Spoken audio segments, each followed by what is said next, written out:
Indonesia juga tadi ya bang, gitu kayak gitu. Terus ngobrol, bisa ngobrolin break ini nanti sama Kabinet Bayangin. Waktu Indonesia sempat nonton show yang semi Rindra sama Rocky Gerung nggak? Iya itu kan. Iya. Terus habis itu, di situ jadi mengenang. Jadi sejarah ya. Iya. Jadi kayak angkatan kita ngomongin BPUPKI gitu. iya kayak gitu. Kayak mungkin bapak-bapak kita dulu kalau ketemu sama teman-temannya, dulu nonton Kelompok Capir nggak gitu? Kayak gitu.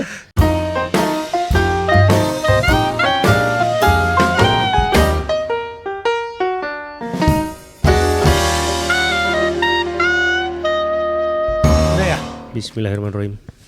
Oke, ketemu lagi dengan Semi Not Slim Boy dan Rindra Danantara. Kali ini kami hanya berdua ya. Ini sebenarnya baru tapping nih, Mas Panji baru aja di tengah, udah pulang. Kita lanjut aja episode berikutnya. Udah lama kita nggak ngobrol berdua aja soalnya. Iya. Kadang-kadang kalau ada tamu tuh gue keasikan sendiri dan mendominasi percakapan. Tapi sebenarnya tuh pro kontra juga, ada yang seneng dengan style itu, ada juga yang nggak seneng. Gak apa-apa Sam, yang penting mah kitanya yang nyaman. Kalau yang penting kita dulu yang nyaman. Iyalah. Karena kalau bentuknya wawancara kita nggak beropini juga paling cuma setengah jam aja sama Panji juga. Iya. Sayang. Iya, nanya selesai ya. Iya kan. Iya. Gitu. Nah ini kita nih sekarang kita ngobrol berdua. Dan ada berita bagus juga bahwa Not Slim Boy TV terutama Talk of Life ini sebenarnya secara subscriber kita nggak gede-gede amat Bung. Tetapi secara viewernya terjaga dan bulan lalu mendapat top hype nomor 2 di kategori podcast. Wis, nomor 2 coy. Nomor 2 loh, mantap nih. Mantap. Bahkan Close the Door nggak masuk hype. Ada rezekinya juga nih kita bahas ternyata. Iya gitu ya. Terima kasih YouTube. Terima kasih dukungannya gitu loh. Gua nggak tahu sih apa sih kategori dapat hype itu, mungkin nggak ngerti. Bisa ada, gue juga nggak nyangka bisa yang episode Ferry Amsari bisa setinggi itu. Memang pesugihan podcastnya bener itu Mas Ebe. Pesugihan podcast. Jadi kalau kalian punya podcast itu coba undang Ferry Amsari. Mau podcastnya tentang apa aja? Anda punya podcast memasak mungkin? Iya benar. Bisa karena dia udah terbiasa memasak pemerintah kan. Jadi undang aja. Asal ada waktu beliau pasti datang. Paling mantap beliau tuh. Karena beliau itu bilang kalau main-main ke podcast itu adalah bentuk beliau untuk apa sih mengembalikan kayak semacam CSR dia Pak Sem. Oh iya. Ke masyarakat. Karena dia kan sebenarnya udah kaya dari stripping rakyat bersuara. Betul. Satu lagi tuh nggak tahu tuh followernya siapa tapi subscribe di kita, terus komen-komennya nggak enak juga sih tentang gua. Ini hostnya kebanyakan ketawa nih, Boti ya katanya. Emang Boti banyakan ketawa tuh dari mana sih? Tahu gua. Aturan dari mana sih? Memang. Makanya kayak ternyata sekarang Boti tuh suka dipakai untuk kata pengganti banyak ya Pak Sam. Pokoknya ujaran kebencian ini Boti. Iya. Udah berkembang banget. Kalau dulu zaman Kaskus Maho ya. Iya, sekarang udah jadi Boti. Padahal nggak semua LGBT atau gay itu Boti kan. Boti itu kan bagian yang botnya kan, yang bottom kan sebenarnya. Iya kayaknya deh. Yang topnya enggak kan. Oh topnya. Tapi semua sekarang Boti. Berarti LGBT itu lesbian, gay, Boti. Iya Boti. Dan transgender. Padahal sebenarnya itu Boti itu kan untuk yang bottomnya. Iya. Lucu juga ya. Boti. Berarti kalau Anda padahal kan gue bukan Boti, gue kan versatile. Iya benar. Iya itulah, nggak tahu lah. Iya. Gimana Mas yang udah sekian lama menjalani Talk of Life ini gimana nih? Kan udah lama nih nggak kembali. Ini pokoknya di season ini kita anggap season 2. Ini udah episode ke-12. Ya. Dan sampai saat ini adalah sebuah podcast yang cukup berprestasi, bisa mengumpulkan narasumber penting tanpa red card. Jadi prestasinya Panji datang ke sini tuh cuma dibayarin taksi tadi. Iya. Itu juga bayarnya dipaksa. Dipaksa bayarnya. Ditodong gitu, nggak enak gua. Masa dari New York jauh ke sini taksinya aja nggak dibayar. Oh benar. Sebagai beliau juga dari Jakarta Timur jauh-jauh ke Jakarta Selatan. Iya. Keren. Jadi itulah udah masuk hype. Jadi tolonglah. Terima kasih juga. Jadi rencananya ini Talk of Life ini cuma rencana kan belum tentu tercapai juga. Iya, banyak faktor. Di 2029 ini akan menyaingi Total Politik. Oh. Semoga. Karena Total Politik itu di awal-awal kelahirannya kita juga, lu termasuk yang Enggak. Itu banyak ngundang anak-anak stand up ya? Ya gua juga termasuk beberapa episode gitu. Iya. Begitu sekarang udah menjadi top nggak pernah undang lagi nih. Aneh nih gimana. Komediannya Bambang Pacul sekarang Mas. Karena nggak pernah diundang lagi, kita saingi aja udah. Oh iya, benar. Ya kan kita mencoba mereplikasi apa yang mereka lakukan di Iya. awal-awal lah. Jadi 2029 untuk siapapun calonnya, nanti kalau butuh event yang berkaitan dengan podcast live, nggak hanya desak Anies ya, banting Prabowo, apa kita siap ya. Nah ini gue nih sebenarnya kangen juga nih sama Rindra ngomong berdua nih, karena gue juga followernya subscribernya Kementerian Kegelapan nih. Terima kasih. Ini adalah Kementerian Nol APBN yang programnya paling nyata sampai saat ini. Terima kasih. Kemarin tiba-tiba belanja ke Kopdes Merah Putih $1 tuh sampai Iya. viral itu ya. Kayaknya sih. Kayaknya itu dapat hype itu kayaknya Pak Sem. Itu nggak tahu juga kenapa dapat hype itu. Itu $1 itu orang yang didatengin tuh tahu nggak lu kamera tersembunyi atau kelihatan? Enggak begini. Pokoknya kameranya Itu terlihatan. staf sus yang lain ya? Yang Iya, ini? iya. Kan staf sus 1 ikut cuti. Iya, ada 2 kita kalau mamanya sekarang. Jadi mereka sadar bahwa itu didokumentasikan. Sadar. Nggak masalah ya? Nggak masalah. Nggak ada yang bilang Mas nggak boleh bawa kamera Nggak ada. Dia menjelaskan dengan bersemangat. gitu ya? Karena mereka kayaknya Karena mereka beranggapan kalian adalah wakil dari pemerintah beneran kayaknya. kan emang bener nggak perlu diragukan. Jadi Nggak, kalau kalian kami datang itu pakai kartu pers atau apa gitu, memperkenalkan diri sebagai apa, atau langsung sudut kami bikin langsung konten? kami mau bikin konten ya gitu, udah kayak gitu aja. Oh, gitu. Nah. Oke, seneng ya. Ya, kayaknya mereka merasa terbantu karena kan diliatin juga jualannya apa, barangnya ada. Terus habis itu diceritain produk-produknya. Dia kan banyak itu juga Pak Sam, kerja waktu yang didatengin setidaknya ya. Itu kemana waktu itu? Waktu itu kan yang di Blok M. Tutup. Terus akhirnya pindah lokasi Pindah ke daerah Ciledug lah. Oh, ada yang buka. Ada yang buka. Nah itu si Koperasi Merah Putih itu kebetulan berada di salah satu tempat tinggal staf sus kami. Oh. Ya, jadi habis itu ke sana ternyata buka, ya udah langsung aja. Belanja. Belanja. Dapat apa waktu itu ya, mie sedap ya kalau nggak salah. Iya, mie gaga. Mie gaga. Mie gaga yang ukurannya saya belum pernah lihat sebelumnya. Sama lampu. Oh iya. Iya. Jadi sesuai banget dengan kegelapan yang butuh lampu. Iya itu ya. betul kan, lampu Garuda. Mereknya Garuda ya? Iya ada haknya. Garuda. Enggak, bukan Garuda. Jadi GH Garuda. Iya. Oh. Iya. Saya tes lampunya sih kurang terang sih ya. Kurang terang ya. Iya, nggak Sesuai apa-apa lah. dengan Kementerian Iya, Kegelapan. sesuai. Cocok. Ya, kalau lu ngelihat dari koperasi desa ini bukan desa ya, ini kota ya. Kota, tempatnya di kota, ya. Pokoknya koperasi Merah Putih nih, kira-kira bakal survive nggak itu? Kalau yang di Ciledug kayaknya survive kayaknya. Iya, harga telurnya relatif murah lah Dibandingkan tempat lain. dibandingkan depannya kayak Alfamart gitu, dia lebih murah. Dia Kalau telurnya bener-bener challenge Alfamart ya itu. depan-depanan. Depan-depan. Depan-depanan. Nanti mungkin akan diakuisisi Koperasi Merah Putihnya sama Alfamart. Enggak, tapi maksudnya kalau dari harga waktu setidaknya dari yang satu itu memang lebih murah lah. Nah, tapi siapa itu yang ngejaga kan manajernya lagi pada pelatihan itu. Waktu itu belum disuruh pelatihan Mas Em. Oh. Waktu itu tapi waktu itu ada yang jaga. Terus kami minta kan, Bu mau bayar pakai kris, nggak bisa. Nggak bisa. Katanya yang megang krisnya lagi di luar, mungkin lagi pelatihan itu Mas Em. Oh, gitu ya. Iya jadi suruh orang jaga dulu. Waktu itu katanya juga dananya belum turun, kan menunjukkan bahwa mereka sangat bersemangat untuk membuka itu.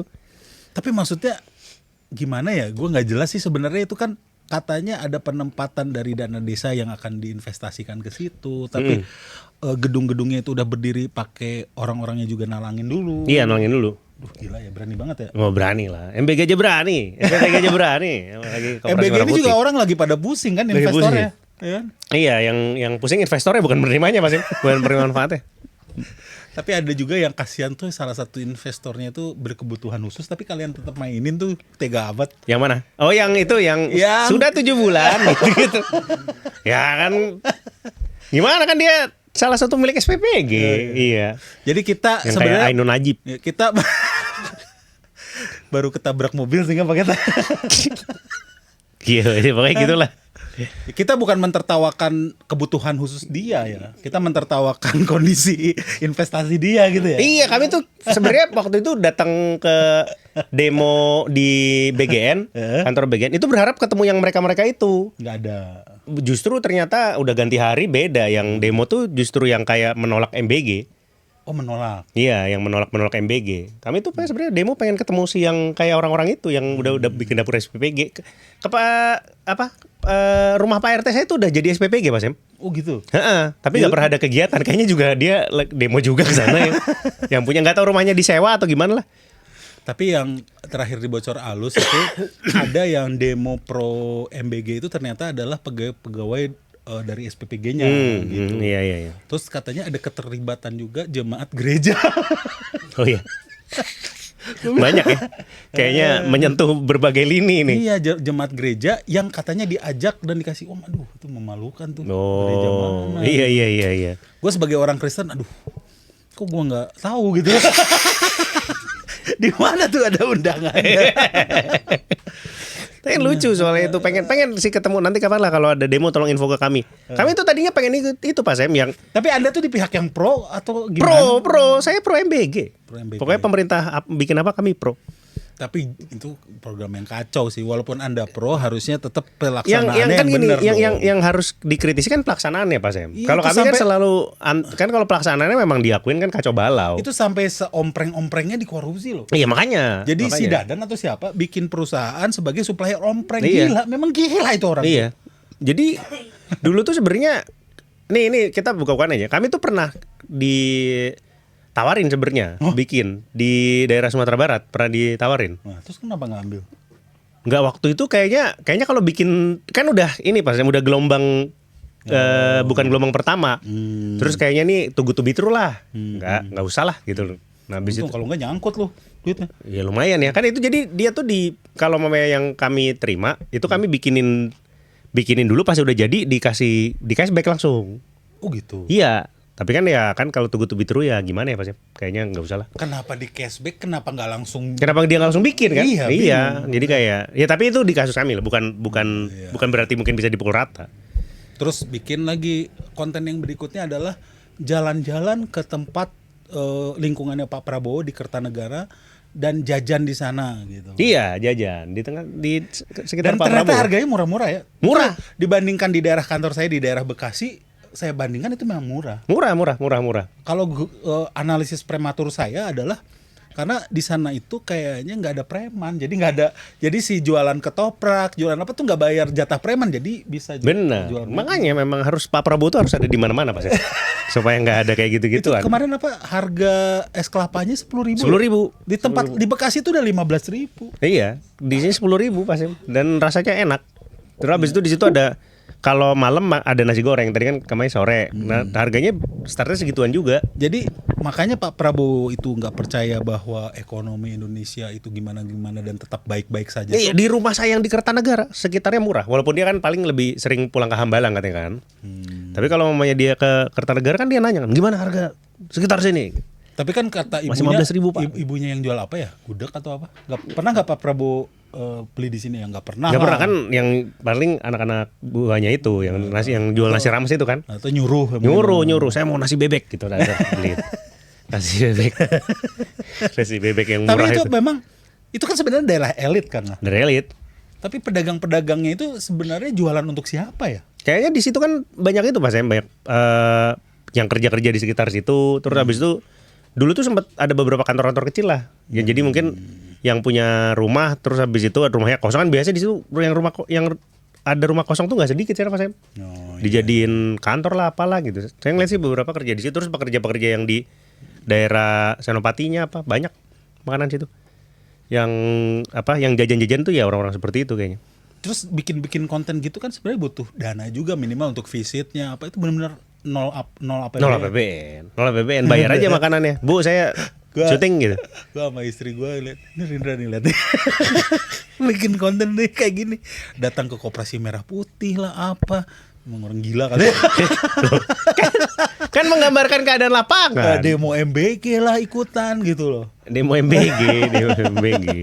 Seru, lucu lah. Di situ katanya Holy Land-nya hilang tuh magnetnya, udah ketemu. Oh, enggak, sekarang pakai magnet 3.000-an. Jadi beli Status kami terlalu seru dalam ikut demo. jadi beli magnet terpisah sekarang. Iya, mukul-mukul hilang magnetnya. Jadi itu ada replacementnya dibeli. Ada pasti yang hilang nggak cuman kami doang Pak Sam, itu mah orang kecil gitu. Jadi di Tokopedia tuh ada ya Holy Land replacement gitu. Iya, 3.000. Rp3.000 kawan. Info ini ada linknya di bawah. Iya. Oh, boleh kita mulai main keranjang kuning aja Mas Em sekarang. Jadi affiliate. Sisa di check out. Dengan kode apa gitu supaya kita dapat. Iya, 3.000 pokoknya itu. Ada ya. Jadi kalau Holy Land lu rusak ternyata atau hilang tuh ternyata ada replacement. Gak usah beli. Tenang, gak usah beli yang asli. Jadi santai aja gitu. Iya, santai. Jangan takut. Nah, terus apalagi ya konten-konten kegelapan tuh selalu gua Terima kasih Mas Em. gitu loh. Terima kasih. Ya, dan belakangan ini viral mulu nih, terutama yang itu yang Koperasi Merah Putih. Mungkin perlu nih request dari saya subscribernya bisa ke Koperasi Merah Putih yang terpencil itu. Boleh yang tengah hutan ya? Yang tengah hutan.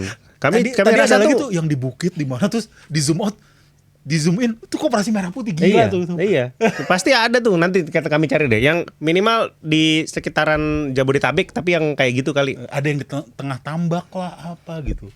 Tengah tambak. Iya ada. Nah ya boleh lah. Jadi itu sebenarnya kalau menurut analisis Bung sebagai Kementerian Kegelapan itu apa sih sebenarnya? Itu pasti berkaitan sama katanya Pak Prabowo bisa ngomong sama binatang Mas Em. Ada beritanya yang ngomong salah satu ini staf sus beliau di tahun 2019 kalau salah bilang kalau mamanya beliau tuh bisa berbicara sama binatang. Oh yang dicontohin waktu itu beneran ada yang ngomong gitu? Ada Pak Em waktu itu dibilangin beliau itu bisa bicara sama semut. Jadi katanya Pak Prabowo Gufron kali. Iya, nah jadi dia sebenarnya sama juga, sebenarnya punya satu aliran, punya satu kekuatan yang sama kelihatannya. Sama Gufron. Jadi dia itu katanya lagi mau makan, terus katanya salmonnya disemutin. Terus habis itu dia duduk, terus habis itu Pak Prabowo katanya ngomong, "Hei semut-semut, saya ingin makan. Tolong kalian pergi dulu." Jadi semutnya nggak dibunuh, terus semutnya pergi. Serius. Terus habis itu katanya pernah mau meeting di Hambalang, banyak nyamuk. Terus habis itu bilang, "Nyamuk-nyamuk, saya mau, hei nyamuk-nyamuk." Saya mau meeting. Terus nyamuk pergi. Gitu. Gak usah pakai insektisida. Nggak perlu dia lah insektisida dia nggak perlu lah. Baygon tuh nggak perlu. Gila ya. Baugon nggak perlu dia. Baygon. Seru banget ya kayak gitu. Jadi nextnya mau ngapain nih Menteri Kegelapan nih? Maksudnya untuk mendukung program-program pemerintah kan udah ke Koperasi Merah Putih. Mau apa lagi nih? Apa konten atau kontennya dulu. Konten. Kelihatannya kami pengen kilas balik lah. Kilas balik nggak tahu ya ini akan tayang sebelum atau setelah podcast ini. Tapi kami pengen kilas balik kalau Pak Prabowo dulu pernah mengunjungi Minggacoan. Oh pernah. Pernah. Iya serius. Makan dia. Makan katanya. Tapi itu waktu beliau Menhan. Oh level berapa ya? Level nggak tahu ya. Mungkin level 8 sesuai dengan dia kan. Dia kan presiden ke-8. Pedes banget tuh. Nah kayaknya saya pengen kesana. Oh gitu. Pengen kesana. Udah syuting tinggal di edit. Belum. Makanya abis podcast ini kita selesai besoknya. Tapi kalau yang waktu itu dengan Ferry Amsari ke Garuda itu memang di Garuda yang sama? Di Garuda yang sama waktu itu Pak Prabowo ketemu sama Pak Ridwan Kamil. Gitu. Iya di yang Sabang. Oh iya. Berarti ini mau ke Gacoan waktu itu dia ketemu siapa? Pak Gacoan waktu itu kayaknya datang aja gitu. Udah ada waktu itu masih Mayor Teddy. Kayaknya ada Pak Mayor Teddy-nya. Mayor Teddy-nya ayo kesana dong Beb. Apa nih kenapa Beb? Akrab banget. Bib apa Habib? Nggak jadi dia mengunjungi yang Tebet Pak Sen. Oh iya. Waktu itu kan hype-nya juga belum banyak ya. Hype-nya sudah ada tapi tempatnya masih sedikit ya. Kalau sekarang kan di Cibubur aja udah banyak, di Bekasi aja ada beberapa. Dulu kan hanya di titik-titik tertentu. Iya, jadi dia waktu itu mengunjungi. Iya. Tapi saya jujurnya seumur hidup belum pernah ke Minggacoan Pak Sam. Jadi kelihatannya ini saat yang tepat untuk mencoba. Lumayan inilah affordable. Affordable ya? Iya. Tapi kayak kalau ke sana selalu level 0 karena saya pernah coba level 1-nya aja udah kepedesan. Oke. Coba saya besok mungkin coba level 8 sekali. Kalau nggak habis nggak apa-apa. Nah, terus gini loh, ini kan kita mau ada banyak acara nih. Kita udah tanggal kemarin baru The Friends of Palestine. Iya. Stand for Palestine. Ada stand up for Palestine-nya, terus ada talk show-nya juga. Terus udah Reset Indonesia, udah roasting Uceng, udah banyak kita. Nah, tanggal 8 Agustus kita ngumpulin banyak orang nih, termasuk Tom Lembong, ada Rocky Gerung, kita berdua, ada Coki, ada David Nurbianto, Mega Salsabila dan Ajis Doa Ibu. Iya, rame. Jadi tiketnya ada ya. Bisa nanti gua kasih linknya di bawah. Acaranya Kabinet Bayangin. Nah, di samping itu, lu kan sebagai Rindra atau Kementerian Kegelapan nih bikin yang limit break gitu. Oh, limit break yang 02 ya? Iya. Dua-duanya Pak Sam. Jadi nanti akan memperlihatkan sisi saya sebagai Rindra dan sebagai Rindra dan Antara. Jadi akan Sebagai dua sisi. Kementerian Kegelapan dan sebagai manusia Indonesia juga. Iya, betul. Ada dua sisi, Jadi nanti yang sebenarnya diperlihatkan. mau menunjukkan bahwa dia tuh bipolar. Iya, Anda ditunjukkan tuh- di situ aja. Anda tuh bipolar gak sih? Enggak, emang bersemangat aja untuk mendukung Pak Prabowo. Walaupun kadang-kadang capek. Tapi orang tuh pengen tahu sisi lain lu gitu. Oh, sisi mana? Sisi lain. Misalnya, sisi lain kan kalau saya sehari-hari. kayak dulu kan punya materi tentang kalau punya anak cantik itu kita khawatir gitu. Oh, sisi Mendingan punya anak jelek itu kan sebenarnya kalau sekarang udah punya anak beneran ngomong gitu kan sebenarnya nggak proper juga. ya kan udah lahir anaknya. Enggak. Kan dulu kan harapan Pak saya ngomong begitu. Tapi ternyata ya Nggak akan mengeluarkan sisi-sisi sebagai seorang ayah nggak nanti di Pastilah. punya nggak materi itu? ada lah pasti kalau mamanya anak mah pasti. Lu sebagai ayah gimana sih? Hah, sebagai Normal- ayah cukup normal ya. normal kayaknya. Kayaknya normal. Itu sih kemarin Nah, yang nggak normal tuh gimana? nggak, tapi katanya kata si Ben ini gue juga baru tahu lu Hah. pernah dipanggil sama sekolah Oh kok. iya. Gara-gara anak lu teriak hidup Jokowi. Iya, hidup Jokowi ke teman-temannya. Jadi kayak itu terjadi berkali-kali. Itu kan karena ngelihat Konten lu. konten aja gitu. Terus lu dipanggil. Manggil anaknya suka. Ingin tahu ngobrolin apa aja Oh, sama iya. wali kelas atau kepala sekolah. Ada wali kelasnya yang ngomong. Nah, terus gimana? Nih anak bapak. Iya, walaupun ngomongin dengan bahasa Inggris ya. Jadi terus habis itu pokoknya intinya dia bilang nih anaknya kenapa suka teriak hidup Jokowi gitu katanya lihat video bapaknya gitu. Emang Bapaknya iya, apa bapaknya kerjaannya? iya, terus habis itu udah diliatin aja oh ini suka. Saya konten kreator gitu. Iya, oh ya udah ya oke gitu Oke. aja. Oke aja cuman nanti dikasih tahu anaknya gitu. Tapi Iya. sebenarnya memang konten lu tuh bukan dibuat untuk anak-anak gitu. Lu harusnya kasih apa age restriction-nya gitu. Iya sih. Harusnya. Karena kan tapi anak-anak tuh suka bercanda hidup Jokowi gitu juga Pak Sam. Maksudnya Iya sih sebenarnya yang itu yang saya akan lawan Ya, tuh Saya banyak. Akan Lawan tuh banyak anak kecil. Anak kecil, pria sawit, Iya. pria Jadi- Solo tuh ada Anak-anak kecil. iya, makanya sebenarnya aneh juga sih itu. Iya. Waktu itu kami pernah bikin kayak anomali-anomali gitu juga anak-anak juga ada yang ngikutin juga Lil Bahlil gitu-gitu ada juga. Karena mereka punya anomali-anomali juga kan. Iya, yang iya, pada udah- saat itu. Dan itu ada patternnya ya ternyata ya. Iya. Jadi ya inilah maksudnya ya sudah terjadi sebelumnya. Nggak apa-apa itu kan tidak membahayakan. Tapi anaknya diskors atau gimana? Enggak.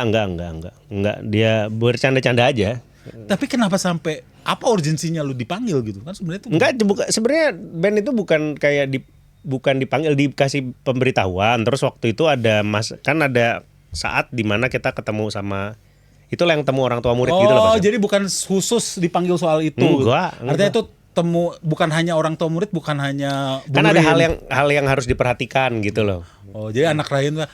Tolong Jadi kayak berarti tolong nilainya ditingkatkan. Ini Iya. kalau ini tolong jangan hidup Jokowi. iya, kayak anak Anda tidak ada masalah, cuman suka ngomong hidup Jokowi dia gitu aja. Intinya sih begitu. Tapi kan sebenarnya itu sebuah dukungan Dukungan, kan? Kenapa? dukungan ini Apa tidak yang apa-apa. salah gitu? Iya, nggak ada yang masalah.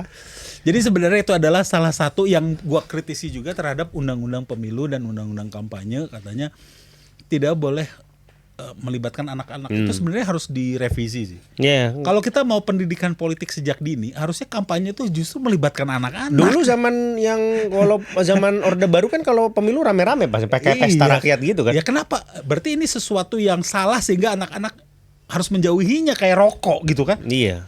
Kalau rokok, kampanye rokok jangan ada anak-anak. Oh, gue setuju. Kalau politik berarti kenapa harus dijauhi anak-anak gitu? Justru harus kita jelaskan. Gitu. Iya, dari awal aja. Orang pendidikan seks saja boleh. Iya. Maksudnya di encourage ya pendidikan politik juga harusnya harus. begitu. Jangan sampai nanti suatu saat dia masuk dan kaget gitu. Kaget. Jadi ya emang sebaiknya diajak aja dulu orang kita rame-rame juga. Jadi fungsi Kementerian Kegelapan tuh salah satunya itu ya, untuk mengajak usia dini masuk ke lebih melek politik lah. lebih melek Iya. politik sehingga nanti suatu saat nggak kaget. Jadi Anda sebagai orang tua pun nggak kaget kalau anaknya udah tiba-tiba melek kan. Nah, kalau mencermati ini kan kalau yang sedang rame sekarang tuh salah satu kasusnya itu adalah vonis terhadap Nadiem nih. Oh iya. Nah, terhadap Nadiem ini sebenarnya banyak pro kontra. Nah, kalau guru-guru banyak juga yang syukurin Nadiem gitu loh, karena guru-guru ini banyak atau tenaga pengajar atau edukator ini banyak menjadi korban sistem yang diciptakan Nadiem gitu. Iya. Ada masalah honorer dan sebagainya gitu. Tukin juga kan waktu itu ya. Yang nggak keluar kayak gitu. Terus kurikulum merdeka yang berantakan juga gitu. Tapi kan sebenarnya tuduhan-tuduhan ini nggak nyambung juga dengan vonis dia hari ini gitu ya. Iya. Lu ngelihatnya sebagai Kementerian Kegelapan gimana? Kalau kami Kementerian Kegelapan sebenarnya ya pro Nadiem kan dia sukses membuat kita bodoh kan sebenarnya kan. Anak-anak tuh jadi bodoh, di mana kan dipersiapkan untuk era kegelapan itu gitu loh. Kalau mamanya untuk membuat anak-anak Indonesia, pendidikan Indonesia menuju era kegelapan, Nadiem sukses. Sukses. Pakai si kurikulum merdeka itu sukses. Nah, tapi kalau sebagai siapa? Sebagai Rindra atau gimana nih? Ya, nggak tahu lah. Oke, ke Kementerian Kegelapan dulu. Kementerian Kegelapan. Ya, itu. Kalau sebagai Rindra juga kelihatannya sebagai Rindra sih juga gimana ya Pak Sem ya? Saya nggak apa-apa dia di penjara. Nggak apa-apa. Kayak gue juga nggak apa-apa sih. Iya, nggak apa-apa juga. Jadi kayak apakah ini kasusnya namanya pengadaan Chromebook ini kan sebenarnya bisa dilihat dari berbagai sisi juga sebenarnya kan. Sebenarnya kayak gini Pak Sam, kayak dulu ya mungkin ini nggak apple to apple, tapi saya yakin ada benang merahnya. Dulu waktu yang pas Habib Rizik, Pak Habib Rizik itu masuk penjara. Iya. Kalau namanya Nadiem saya rasa sih begitu. Kalau saya sebagai pribadi, ya dia kan memang sudah merusak. Tapi daya rusaknya sih nggak main-main ke pendidikan Indonesia. Tapi sebenarnya dia kan seorang person yang achievementnya juga bagus lah sebenarnya. Tapi kan bukan di dunia bisnis ya. Iya, tapi kan bukan di dunia pendidikan. Kalau menurut saya pribadi ini sebagai Rindra ya, Indonesia akan selalu bermasalah pendidikannya selama menterinya itu tidak diwajibkan untuk pernah menimba ilmu di Indonesia, bersekolah di Indonesia di SMA sama S1. Itu pasti dia nggak ngerti. Udah pasti. Nggak nyambung ya. Dan kayak selama belum ada peraturan yang mengharuskan menteri pendidikan dan mungkin sampai eselon 1 deh. Sampai eselon 1-nya itu selama mereka tidak dilarang untuk keluarganya untuk sekolah di luar negeri. Jadi mereka tuh harusnya anak-anaknya tuh wajib sekolah di Indonesia. Ya gue juga pernah bilang gimana dia mau bertanggung jawab toh dia menyekolahkan anak-anaknya juga ke luar Iya, negeri. berarti kan dia nggak percaya sama kerjaannya. Dan itu juga berlaku juga kalau menurut saya sampai komisi 10-nya Pak Sep di DPR.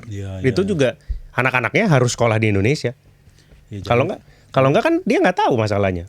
Dan kan itu yang pejabat-pejabat kita juga kalau mampu mah nggak akan berobat di Indonesia. Nah bener, dia kan kayak itu kan kalau harusnya Menteri Kesehatan seluruh jajaran eselon 1-nya tuh kalau berobat harus di Indonesia. Iya, kalau nggak berarti dia tidak percaya terhadap sistem yang dia kelola dong. Iya, ya kan? Ya kayak gitu maksudnya pendidikan kesehatan ya itu harus anak-anaknya dan keluarga itu sekolahnya di Indonesia, berobatnya di Indonesia gitu.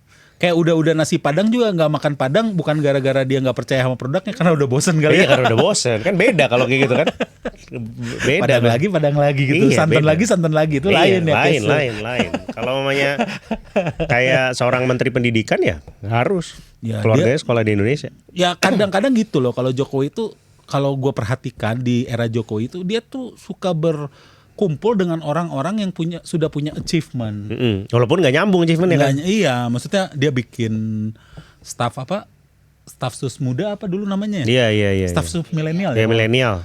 Yang di dalamnya ada Billy Mambrasar, terus ada yang ruang guru, ya gitu kan. Artinya orang-orang yang bikin startup berhasil ditarik ke situ, tapi nggak ada tujuannya juga buat apa di situ. Iya. Jadi orang-orang tuh akhirnya menjudge itu cuman buzzer elit aja gitu kan. Iya. Terus ada anaknya Hairul Tanjung ya kalau nggak salah. Iya, ada.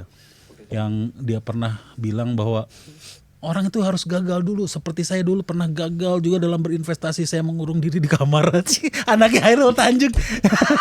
Gak jelas.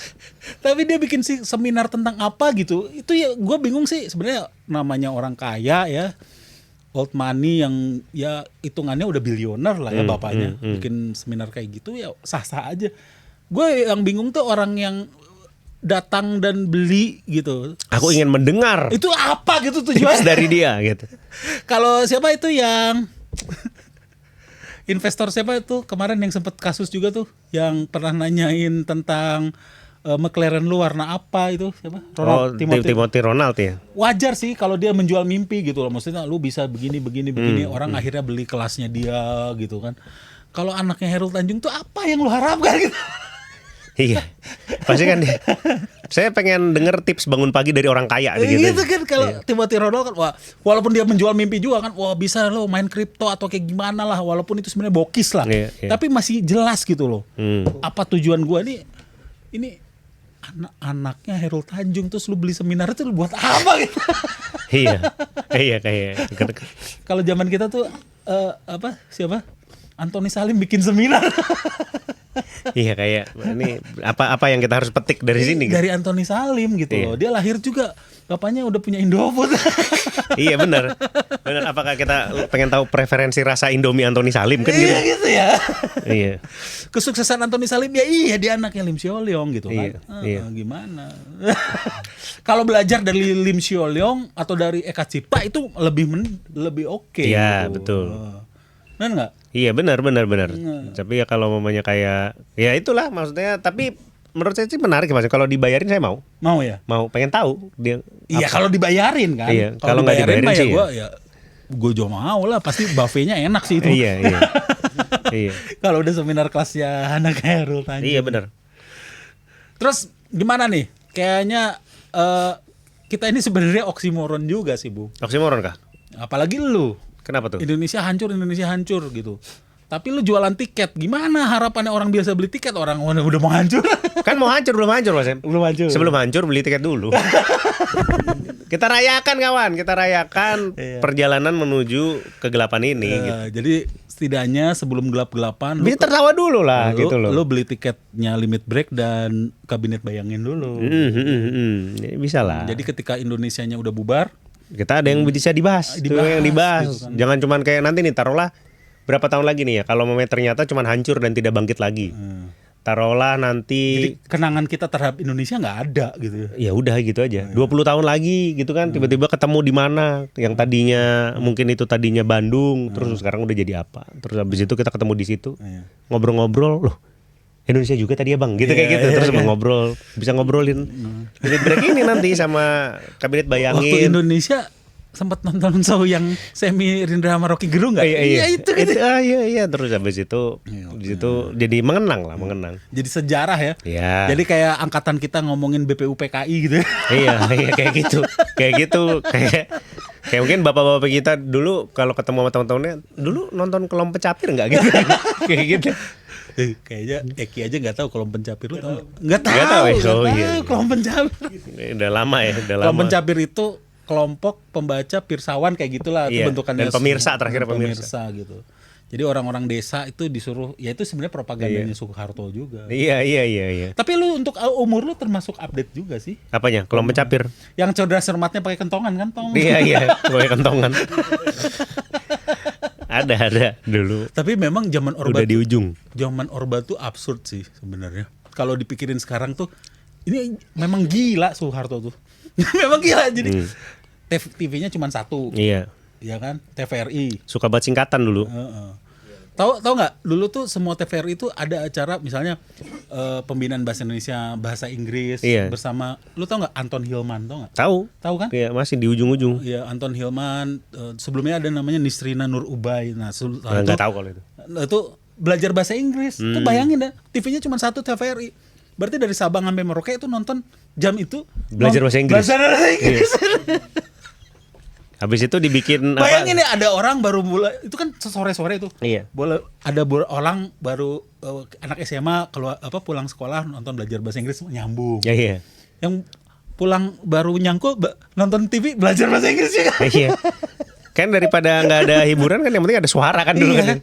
Ini gue bilang kalau dulu sih nih belajar bahasa Inggris, ayo nonton. Iya. Tapi setelah dipikirin itu absurd lagi. Iya. Iya. Kan diatur sedemikian rupa supaya jadi semua seragam kan. Iya, artinya kan sebenarnya kalau orang yang baru nyangkul di sawah kan harusnya nyetel itu harusnya acaranya tuh yang bikin rileks, dia nonton apa kayak ketoprak gitu kan. Ya itu kalau yang untuk yang acara-acara kayak banyak pemandangan-pemandangan dulu tuh itu di Programa 2 semua pas saya kalau mau ketenangan hidup. Ya, sebenarnya itu cuma akuarium. Iya gitu dong. Programa 2. Ya Programa 2 tapi lumayan itu ada macam-macam juga tuh. Sitkom juga suka ada tuh di situ. Iya. Kayaknya tuh kayak ini ya, mungkin penjajakan abis itu TV swasta kali ya. Ya TV swasta akhirnya tumbuh RCTI itu. Iya. Tapi itulah ya dulu tuh sebenarnya kalau dipikir-pikir ya kayak nonton si Unyil gitu. Mm-mm. Itu sebenarnya lu nonton si Unyil nggak? Ya nonton kalau ada. Ya tapi kan itu ada Melanie. Melanie pacaran sama Unyil. Melanie itu Kristen, Tionghoa, iya Cina. Tionghoa, Unyil, Jawa, Islam. Absurd lagi tuh. Anak kecil men. Iya. Iya. Jadi sebenarnya tuh pengajaran Iya. itu aneh tuh. Iya. Ini menarik sebenarnya. Tapi tidak ada dikisahkan di situ orang tuanya Unyil atau Melanie itu tidak setuju, enggak? Nggak ada, pokoknya semuanya happy aja gitu. Happy, Keberagaman. Keren juga sebenarnya. Iya. Terus zaman itu tuh ya Unyil paling terkenal. Iya, itu. Sebenarnya banyak sih kalau ngomong. Dengan lu ternyata masih nyambung juga padahal lu Udah di ujung Mas Em. udah di ujung. Udah ya? di ujungnya gitu kan. Itu kan beda berapa tahun sih? 9 tahun, 10 tahun ya? Iya. Tapi setelah itu gua pikirnya setelah gua kuliah ngomong itu ternyata propaganda semua. Iya. Baru nyadar kalau dulu mah yang penting mah Iya, seru-seruan aja. nonton film boneka ya lucu gitu. Iya. Ada tokoh Paraden begitu. Iya. Masih terkenang loh sampai sekarang tuh. Iya. Masih ingat beberapa Nah, kalau adegannya. dulu tuh bukan Koperasi Merah Putih, dulu namanya KUD. Iya. Koperasi Unit Unit Desa. Desa. Iya. Itu menjual pupuk. Itu dipelajari dan pencokokannya tuh dari mulai film, pelajaran PPKN atau PMP itu bahwa kepentingan Koperasi Unit Desa dan sebagainya. Iya, orang sampai sekarang Trubus tuh masih gede Pak Em. Masih ada. Oh, masih ada? Masih ada Trubus itu maksudnya. Majalah Trubus itu masih ada? Majalahnya masih ada. Gue nggak tahu tuh Masih ada. Tapi nggak tahu kalau digital atau cetak ya. Tapi setidaknya produknya masih ada. Trubus itu terus masih jualan pupuk di sana masih. Masih ya. Masih. Itu ini warisan Orde Baru itu. Trubus. Ini kalau sebagai ini terakhir nih, bagian dari rezim lah lumayan. Bagian. Ini masih optimis nggak nih bahwa ini sebenarnya keberhasilan atau tetap hancur dulu? Bagi kami. Ya. Bagi kami ya menuju kegelapan dulu dan itu arahnya ke sana sekarang. Nggak, tapi ini sedang menuju kegelapan atau Sedang menuju perbaikan? berkegelapan. Sedang menuju kegelapan. Gue ngeri lah kalau ngomong. Lah kan nanya. Itu kameramen kita sampai Nanya bingung. kan kalau sekarang ditanya optimis atau enggak? Iya optimis menuju kegelapan. Karena kan sekarang kayak begini. Pak Sem sendiri lihat nggak? Belum 2 tahun. Ini dia mau 2 tahun aja belum udah begini. Apa nggak setuju sama itu? Kita sedang menuju kegelapan. Bingung gue. Apa yang meragukan? Kalau dari Pak Sem enggak kok kayaknya ini sekarang lagi membaik. Apa? Ya, dolar sempat ke 17.500 Iya lagi. setelah ke 18.000 tapi. Ya tapi sekarang naik lagi ya ke 18.000. Iya kan maksudnya itu kan udah jelas. Kan kita 17 kan kami udah mengatakan dari dulu kan dolar itu pasti menembus 17.845. Mati listrik bergilir udah mulai lagi. Iya, udah dimulai lagi. Mengerikan ya. Iya, jadi maksudnya kan emang arahnya ke sana. Kita negara penghasil batu bara tetapi katanya Mati lampu. Biar Biar Dan sempat itu PLN kekurangan pasokan batu bara. Ah, bener. Iya.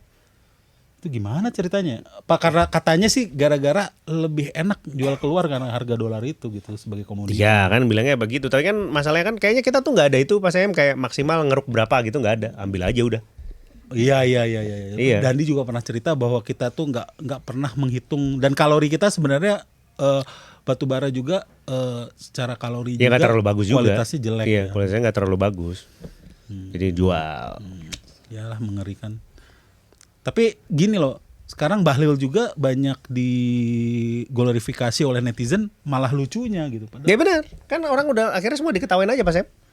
itu yang MBG Mas Bahlil ganteng itu Iya. bukan buatan Kementerian Bukan. Kami udah ada lagu sendiri kalau untuk Bahlil. Udah ada lagu sendiri untuk Bahlil. Yang itu yang R&B itu ya. Iya masuk itu barang namanya. Beda. Lil. Lil Bahlil lah gitu. Beda. Tapi tidak merasa bersaingi. Soalnya itu lagu yang satu lagi malah lebih viral itu. Enggak, kan berkarya mah ikhlas aja Mas Em. Bebas Dan aja. anehnya partainya dia menganggap itu pujian. Ya. Itu pujian atau sarkas sih sebenarnya? Ya kalau mau dari liriknya ya bukan sesuatu yang bisa dibanggakan dan merasa dipuji sih. Tapi dia malah di acara Golkar atau di mana itu dipakai untuk entrance dia masuk dan dia kayaknya celebrate itu. Iya, gitu. dia embrace. Kan kayak baiknya, kan bagusnya dia kan seperti itu. Kekurangannya nih politisi-politisi yang bisa embrace itu udah hampir pasti secara elektabilitas lebih bagus. Termasuk dia ya. Termasuk dia Pak Prabowo dengan gemai-gemoynya itu kan buat kalau buat kita mungkin apa sih nih? Gitu kan ada gitunya kan. Tapi ya kalau buat itu ternyata mengembrace yang itu tuh lebih Tapi efektif. lu atau apa yang pernah bilang ya, Mas Gibran itu kalau nggak jadi wapres sebenarnya orang yang menyenangkan untuk Bisa nongkrong, bukan menyenangkan juga sih, kayak menyenangkan nggak tahu. Menyenangkan. Bisa nongkrong lah. Kayaknya bisa ngobrol ketawa-ketawa gitu. kayaknya termasuk member Tory Bar juga lah. Bisa kalau ya itu bisa kalau bisa ngetawain kayak jokes-jokesnya muslim yang Iya. mutan-mutan gitu. Ketawa dia pasti kalau nonton itu. Kayaknya memang dia menikmati. Orang pas ditanya juga film kesukaan Human Centipede. Iya, udah pasti kan. Udah pasti. Itu kan dia tuh Iya, jadi pasti ini apa namanya? Pasti inilah apa bisa gitu loh, Bu. Dan gue Kayak yakin gitu-gitu. ya, kan suka ada tuh meme yang nunjukin tentang seat di pesawat terbang, terus ada nomor 1, nomor 2, nomor 3. Lu mau duduk di mana? Ya kan di sini ada Ganjar, Iya, iya. ada Anies. Yang jelas gue nggak akan duduk sebelah Anies loh. Iya. Ya walaupun gue mendukung Anies waktu itu ya, tapi kalau untuk menemani penerbangan kayaknya dia orang yang membosankan Iya. deh. Gue Iya, akan correct. duduk di sebelah Bahlil gue. Bahlil. Karena kalau Bahlil Pasti lucu. kan ini kan konteksnya bukan milih pemimpin, milih teman untuk menemani penerbangan lu 2 atau 3 jam. Iya. Lu duduk di sebelah siapa? Bahlil pasti. Bahlil, gue juga Bahlil. Iya, pasti Bahlil. Pasti ngomongnya, wah lu tahu sini nggak? Pasti seru itu. Iya, terus dia pasti kan gitu kan? Konteksnya kan bukan milih pemimpin. Bukan, Ya, itu kan nemenin ada- teman perjalanan. Iya, namanya perjalanan. Iya. Dan gue yakin gue kalau seperjalanan sama Anies gue ngantuk, apaan sih Pak? Hey. Jadi apa ini kita tenun-tenun kebangsaan ini? Nggak, nanti aja. Dan sebelah Jokowi juga Bahlil gue. Kalau lu ada nggak tokoh kira-kira yang bisa menemani perjalanan lu? Selain Bahlil. Kalau gue Bahlil sih. Iya, Bahlil benar, kita sepakat Bahlil. Siapa lagi yang maksudnya yang ada yang menjabat atau yang ada Ya tokoh pokoknya politik ya, aja? tokoh politik yang kan suka ada Megawati gitu kan. Dan Oh. orang tuh salahnya tuh menganggap itu adalah dukungan politik. Enggak. Ini mau enggak. nemenin Perjalanan perjalanan aja. 3 jam lu Iya. pilih ngobrol sama siapa gitu. Duduk di tengah. Sebelah kanan Bambang Pacul, sebelah kiri Nusron. Udah tinggal diam aja kita. Pasti kayak waduh nih. ini perbincangan yang mungkin dilakukan sama orang yang gimana? Mereka tuh nggak perlu narkoba untuk ngomong itu gitu. Jadi kayak kita di tengah-tengah pasti kayak waduh, seru juga nih dua orang. Gua kalau beside Bahlil, gua ya. Iya. 3 jam tuh ini gua akan keruk semua pendapat dia. Itu Habib Rizik. Habib Rizik ya. Pengen kalau itu karena curiosity. Curiosity. Iya. Gue ingin tahu gitu. Maksudnya bagi lu tuh bener nggak lu ngomong gitu? Bagi lu orang Kristen tuh benar-benar masuk neraka nggak? Iya, Gitu aja gitu. Iya. Oh berarti gue masuk neraka gitu. Iya, Gitu iya. aja pasti. Gitu. Gitu aja. Iya. Ingin tahu gitu. Iya. Mungkin dia sosok yang banyak ditakuti oleh non Muslim. Dialah pasti waktu itu kan halal dan halal gitu. Iya, artinya gue ingin tahu apakah dia semenakutkan itu gitu Iya. loh. Iya. Dalam penerbangan itu gitu. Iya. Enggak, kalau kita mah Jadi kita pakai itu aja. Jadi lu kalau berjalan itu kita pakai penutup ala podcaster yang lain. Oh, gimana tuh? Iya. Jadi kalau lu berjalan dalam perjalanan penerbangan 3 jam, lu memilih ngobrol sama siapa? Tulis di kolom komentar. Udah fix kita podcaster sekarang Mas. Gayanya kan Fix gitu. podcaster. Oke, sampai ketemu lagi di Talk of Life berikutnya. Bye.